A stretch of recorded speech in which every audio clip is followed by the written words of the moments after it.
Те ядат основно листа, плодове и семена. Макумба отива да си търси вечеря.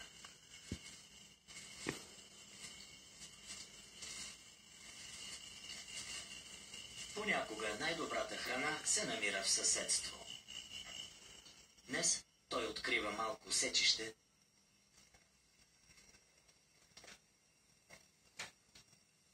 с голямо препятствие. Горски слонове. Макумба има известни резерви.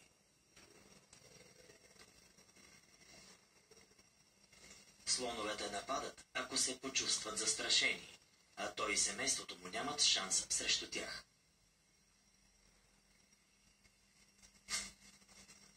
Семейството може да се наслади на салатата си.